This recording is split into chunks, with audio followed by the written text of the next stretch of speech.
What's up mga kabukol? Gusto mo bang dumami ang iyong subscriber sa iyong YouTube channel? Halika, pag-usapan natin yan.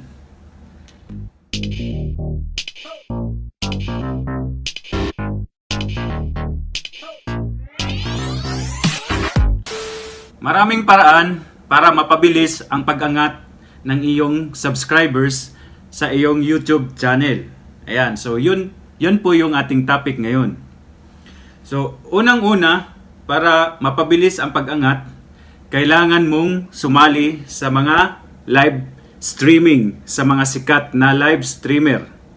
So, paano ka makapunta doon? Siyempre, kailangan mong i-subscribe ang isang live streamer. At saka, i-click mo yung bell button sa page nila para manonotify ka kung nagla-live sila anytime. So, yun yung step 1. Ngayon, kung nagla-live na sila, kailangan mong pumasok doon sa live chat. Ayan. At doon sa live chat, siyempre, kailangan mong makipag-cooperate. Doon, mag-type ka na tamsak. Tamsak, ibig sabihin, ilalike mo yung live stream nila nung araw na yon, nung oras na yon. At siyempre, sabihin mo, palista. Ayan, sabihin mo, tamsak host, palista po. Ayan, so, yan yung step 2. Step 3, once na na-recognize ka ng isang host o isang streamer, siyempre, makipag-cooperate ka doon sa chat box. Halimbawa, kunwari ang program ng isang live streamer ay paangat short video program, ganyan. Tapos sasabihin ng host na type A sa bagong dikit, type B sa lumang dikit. So, kailangan mong sumunod sa criteria niya. Halimbawa, pag nag-drop o nagbigay o nagbaba ng link si host sa isang participant, kailangan mo yung i-click yung link, panuorin mo ng 45 minutes, 45 second at least or 1 minute yung video para pasok yung dikit mo doon sa ibang participants. Ngayon, bumalik ka doon sa live chat at mag-type ka ng A kung bago mo siyang dikit or type B kung luma mo siyang dikit. Ayan. So, di ba? Napakadali lang. So, yun yung step 3 natin. Makipag-cooperate ka doon. Ngayon, kung marami kang gadgets, halimbawa, ako ngayon, nagla-laptop ako, at saka, meron din akong telepono, mobile, cellphone. So, pwede po kayong gumamit ng 2 o 3 gadgets as long na kaya mong makipagdikitan o kaya mong makipag-participate sa iba't ibang uri ng live streaming. Okay? So, kasi ako, ang kadalasang pinapasukan ko ay short videos. Bakit nga ba ako pumapasok sa mga short videos? Maganda kasi, para sa akin maganda ang short videos kasi hindi lang subscriber ang iyong makukuha. Diba? So, pagpapasok ka sa isang short video na paangat program, ang una-una mong makukuha doon ay views doon sa iyong channel at saka like, siyempre magla-like yun sila at saka banana yung subscriber, okay? Tapos kung hindi ka monetize channel, makakuha ka rin ng WH. Siyempre, napaka-importante nun, di ba? Sa mga hindi monetized channel. Kasi, unang-unang requirements ni YouTube bago ka ma-monetize ay yung subscriber mo at saka WH. Yun, back to our topic. So, ayan, kung 2 ang iyong gadgets, mas maganda. At ito ang pinaka-importante. Dapat honest tayo sa ating sarili. Huwag po tayong mangbudol. Huwag po tayong mangluloko ng iba. Kasi masama po yun. sobrang sama. Kasi kung ano yung ginagawa mo sa iba, yun din ang gagawin nila sa iyo in return. Pero hindi mo yun maramdaman na kinakarma ka na pala, di ba? So, dapat maging honest po tayo sa ating kapwa once na papasok po tayo sa isang live stream. Kasi, kung honest ka sa sarili mo, siyempre, ibibless ka sa may taas.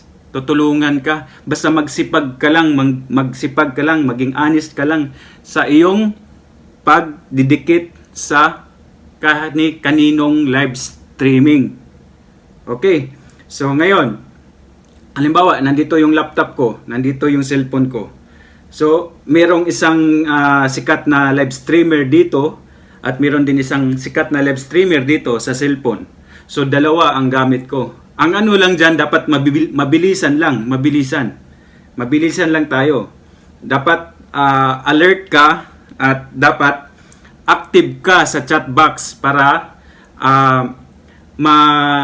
manunotice ni host o ng streamer na nandoon ka, nakipagdikitan ka, nakipag-participate ka. Ganyan. At dapat maging friendly ka rin. Maging friendly ka sa chat box, makipag-cooperate ka ng maayos. Ganyan. Kung ano yung criteria ni host ay dapat sundin mo. At dapat, kung kaya mo, tapusin mo yung live streaming nila. Tapusin mo. Kasi, siyempre, once na natapos mo yung live stream nila, siyempre, manunotice ka ni host na, oy, ito pala si Ricardo Buholano ay napaka-ayos na participant kasi nag-stay talaga siya hanggang dulo, o di ba? So the moment na babalik ka in the other day, siyempre once na mag-type ka doon, kahit hindi mo sabihin na host palista, once na nag-type ka doon, kung ano man ang i-type mo, siyempre marirecognize ka ni host o ng streamer kasi nga maayos ka, di ba? So, yun.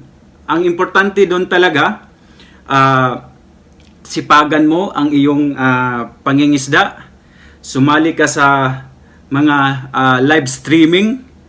Siyempre, pipiliin mo rin yung maayos na host o streamer. Kasi sa panahon ngayon, to be honest po, based on my experience, kaliwat kanan na po ang lumalabas na mga streamer. Kahit hindi pa sila monetize, sobrang dami na po. Pero ako, pinipili ko po kung sino yung para sa akin ay nakakatulong. Kasi hindi naman lahat ng tao ay honest. Meron din namang mga budol.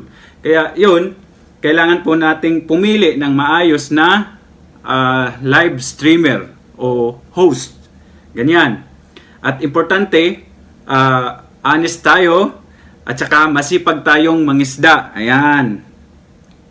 So, yun lang ang aking maitutulong sa inyo kung baguhan kayo sa YouTube o nahihirapan kayong paangatin ang inyong mga subscriber. So, siguro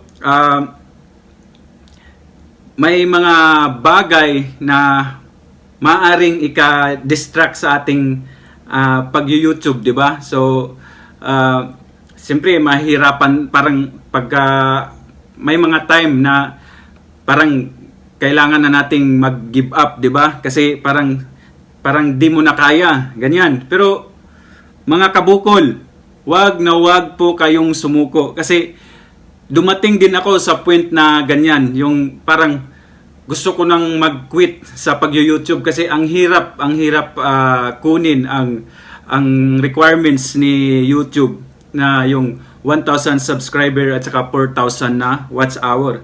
Pero sipagan lang natin ng sipagan, ganyan, di ba?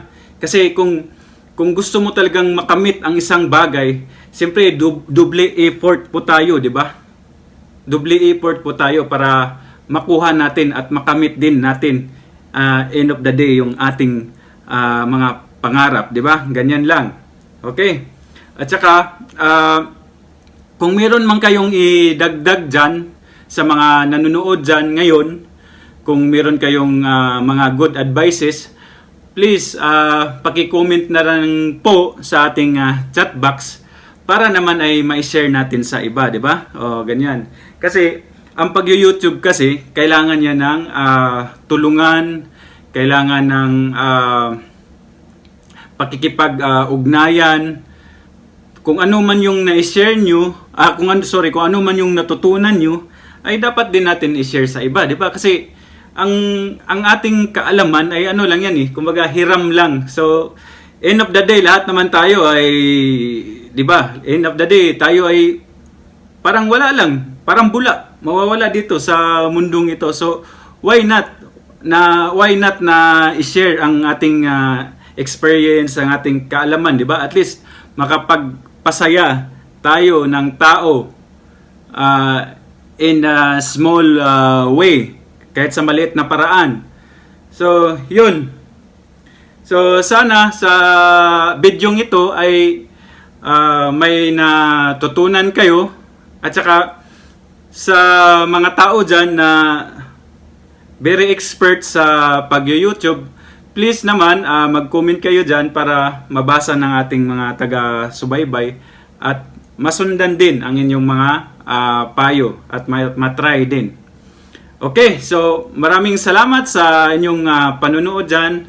Kahit short video lang po ang ating nagawa ngayon, hopefully ay meron po kayong natututunan. Ayan. So, okay, mga kabukol, hanggang dito na lang at good luck sa ating lahat, sa mga nag-start sa pag-YouTube dyan, sa mga taong nag-start sa pangingisda. At yun, ang advice ko lang, sipagan natin kung kaya, araw or gabi, ganyan. Basta i-ano nyo lang, pag nag-subscribe kayo sa isang live streamer o sa isang host, i-click nyo lang yung notification bell sa channel nila para the moment na mag-live stream sila, automatic po yung magpa-pop up sa iyong YouTube channel at yun, mapupuntahan natin, ganyan. At saka sipagan natin ang pangingisda at hanggat maaari gumamit tayo ng 2 gadgets. Basta kaya nating makipag-participate honestly. Okay? So, yun. All the best sa lahat at ingat po kayong lahat dyan. Keep safe everyone. At saka, yun. Bye-bye!